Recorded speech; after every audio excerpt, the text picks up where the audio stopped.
Occasion ఏదైనా location ఎక్కడైనా తెలుగువారి వేడుక అంటే ఆలివ్ మిఠాయి ఉండాల్సిందే. మిఠాయి అంటే ఆలివ్. ఒకప్పుడు నేను 2 ఏళ్ళు 3 ఏళ్ళు చెట్లు కూడా ఉండేటివి. పెద్ద చెట్లు నాటేవాళ్ళం.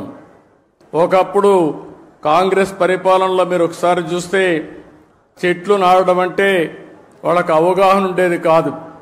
ఫోటో కోసం చెట్టు నాటి ఫోటో అయిపోతానే చెట్టు ఎక్కడుందో కనపడేది కాదు.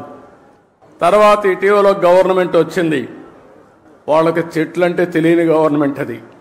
చెట్టు వల్ల ఉపయోగం తెలియదు, చెట్లు నరకడం తప్ప చెట్లు పెట్టనే గవర్నమెంట్ అది.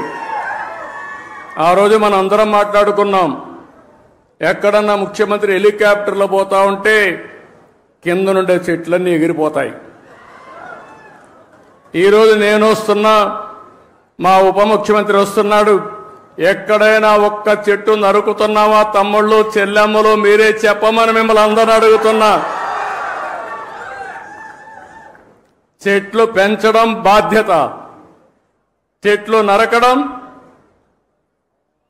దుర్మార్గం. కొన్ని దేశాల్లో అయితే శాశ్వతంగా జైల్లో పెడతారు చెట్లు నరికితే. చెట్టు నరకాలంటే కూడా ప్రభుత్వ పర్మిషన్ ఇస్తే తప్ప చెట్టు నరకడానికి వీలు లేదు. చెట్టు నరికితే మనిషిని చంపినటువంటి నేరంగా చిత్రీకరించి వాళ్ళపైన యాక్షన్ తీసుకునే పరిస్థితి వస్తుంది. అందుకే నేను మిమ్మల్ని ఒకటే కోరుతున్నాం, 4-5 సంవత్సరాల్లో మన రాష్ట్రం కనీసం 37% గ్రీన్ కవర్ కావాల్సిన అవసరం ఉంది. దీనికి హార్టికల్చర్ డెవలప్ చేస్తాం. ఇప్పుడే పవన్ కళ్యాణ్ గారు చెప్పారు చాలా స్పష్టంగా. ఎప్పుడు కూడా నాకు ఒకసారి అనిపిస్తుంది, ఇవన్నీ మనం అనుకోవడం, ఇవన్నీ కానీ ఆచరించగలిగితే నేను ఒక మాట అడుగుతున్నా ఇక్కడ ఉండే వాళ్ళందరినీ, మీ లైఫ్లో 10 చెట్ల కంటే ఎక్కువ పెట్టి మేము పెంచుతున్నామని చేలిపైకెత్తండి. 10 చెట్ల కంటే ఎక్కువ. ఓకే, అందరూ ఆక్సిజన్ తీసుకుంటున్నారా లేదా? గాలి పీలుస్తున్నారా లేదా? మిగిలిన వాళ్ళకి గాలి పీల్చే అర్హత ఉందా? ఇప్పుడు ఏం చేస్తారో చెప్పండి. చెట్లు పెడతారా లేదా? చెట్లు పెట్టే బాధ్యత మీద అవునా కాదా? అవునంటే చేలిపైకెత్తండి. ఇదే నేను కోరుకుంటున్నా. ఒక అవేర్నెస్ రావాల్సిన అవసరం ఉంది. ఈరోజు మీరు ఒక్కసారి చూస్తే ప్రపంచానికి ఒక పెద్ద సవాల్ గ్లోబల్ వార్మింగ్. అంటే వాతావరణం ఉష్ణోగ్రతలు పెరుగుతున్నాయి. దీనివల్ల మీరు చూస్తే వర్షాలు తగ్గిపోతున్నాయి, భూగర్భ జలాలు ఇంకిపోతున్నాయి, సాగు ప్రమాదంలో పడతా ఉంది. తాగునీరు లేకుండా ఎక్కడికక్కడ ఫ్లోరైడ్ కంటెంట్ పెరిగిపోయి అనారోగ్యం పాలవుతున్నాం. దేవుడు అన్ని విధాలా బాగా పుట్టిస్తే ఈ నీరు దాగి వికలాంగులుగా తయారయ్యే పరిస్థితికి వచ్చాం.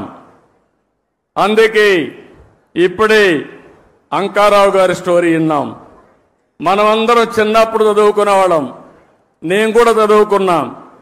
ఆ రోజు మీరు చూస్తే ఆ కథ ఒకసారి చూస్తే ఒక వృద్ధుడు చెట్టు పెడతా ఉంటాడు. రాజు అక్కడికి వస్తాడు. ఆ వృద్ధుడికి వయసు అయిపోయింది. అతన్ని చూసి అడుగుతాడు ఆసక్తిగా, నీ వయసు అయిపోయింది, ఇప్పుడు చెట్టు పెడుతున్నావు, ఈ చెట్టు ఫలాలను తింటావా అని అడుగుతాడు.